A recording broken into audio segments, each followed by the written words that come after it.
Hello and welcome to the Open Democracy Show. I'm James, and today we have got another article long read. This opinion piece comes from James Meadway and is entitled "The Government's Wrong. We Can Afford Public Sector Pay Rises," and it was originally published on the 15th of December 2022. With strikes now spreading across the public sector, including a historic first-time strike action by the Royal College of Nurses, political questions around union activity are being forced open in a way that we have not seen in British politics for 3 decades. Not since the major union defeat of the 1980s have trade unions struck on this scale in Britain. That long period of industrial calm, when for decades strikes became almost unknown in this country, seems to have left the Conservative government, already riven with political divisions, unable to think and act strategically against collective action by hundreds of thousands of determined public sector workers. The Tories instead have made a bad situation for themselves appreciably worse through thoughtless belligerence. Despite their increasingly ferocious press campaign against the strikes and the unions, they are a long way from victory. It should be no surprise that workers in the public sector are angry. Latest figures from the Office for National Statistics show that with inflation running still at 10.7%, wage rises in the public sector average just 2.7%, a huge real terms pay cut and well behind the average private sector pay rises of 6.9%. This comes on top of a decade of pay freezes and pay restraints in the public sector as austerity bites, contributing to the severe staff shortages across the sector. The NHS, for example, is short of 47,000 nurses. So public sector workers aren't being paid enough. But can we afford to pay them more?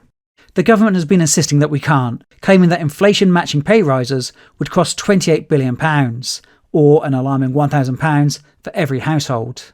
What I'm not going to do is ask ordinary families up and down the country to pay an extra £1,000 a year to meet the pay demands of union bosses, said Rishi Sunak. That last claim was always a bit dubious. Even £28 billion of extra government spending wouldn't necessarily turn into £1,000 for every household, because we have a tax system that is at least a bit progressive. Rich people tend to pay somewhat more tax, poorer, somewhat less. But it's actually worse than this. As I examine on my new podcast Macrodose, the government's own accounting is wrong. The £28 billion figure comes from assuming an 11% pay increase for the whole public sector. But pay rises have already been budgeted for by the government, typically of around 3%. So those existing pay settlements need to be removed from the total. That brings the figure down, according to BBC's reality check, to about £18 billion. Then there's the fact that if people are paid more, they will in turn be paying more taxes. Roughly a third of the total pay increase will come back to the government in this way.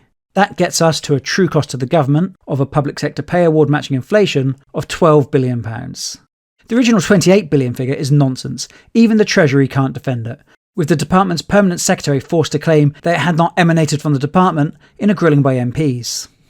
The more accurate figure of £12 billion is still a substantial amount, but on calculations made by Savas Savori, chief economist at Tosca Fund Asset Management, it is about the same as the reduced cost of government borrowing since September's disastrous fiscal event. Back then, with Kwasi Kwarteng promising huge unfunded tax cuts for the rich, financial markets panicked and the government's borrowing costs shot up. Those costs have now fallen significantly, and so the government has more room to borrow against its own targets for the debt, as set out in the autumn statement, just enough to make an inflation-matching public sector pay award. Another option is to tax the wealthy properly, equalising the rates of capital gains tax, paid overwhelmingly by the rich, with income tax rates would bring in another £16 billion a year. Winter of discontent.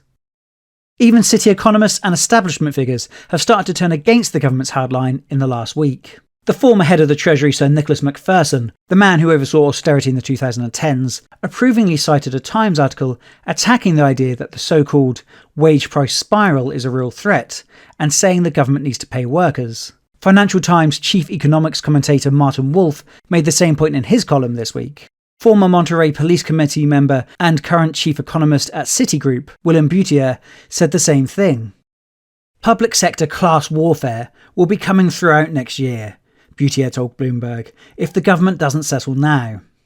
He argues that the Tories should learn from the real example of Margaret Thatcher. Thatcher made a 25% pay award for public sector workers in her first year in office, motivated by a desire to avoid a second winter of discontent. This wasn't about Thatcher being a friend of the unions.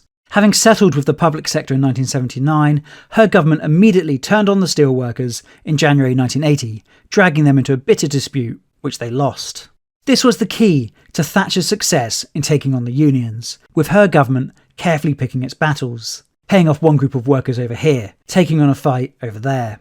A secret 1975 Conservative Party document, which became known as the Ridley Plan, laid the strategy out, saying the government should seek to slice the trade union movement up, salami style, in a series of set-piece confrontations conducted on the government's terms. Most famously, that of the miners' strike of 1984 and 1985. Divide and rule was the aim.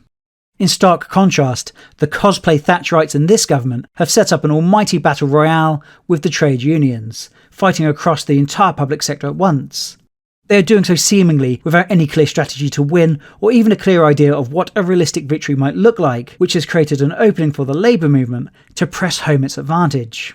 If the government is waiting for inflation, now somewhat easing, to come down to more normal levels, easing pressure on wages and salaries and ending the current conflict, they will be waiting for a long time.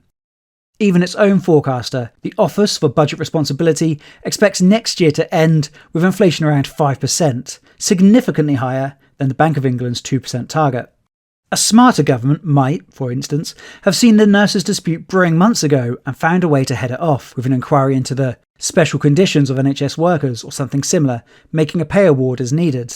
This would have created the opportunity to isolate and defeat the RMT or the CWU, two unions with long records of industrial action. Instead, they've dug themselves into a war of attrition across multiple fronts, hoping that currently favourable public opinion will turn sharply against the unions.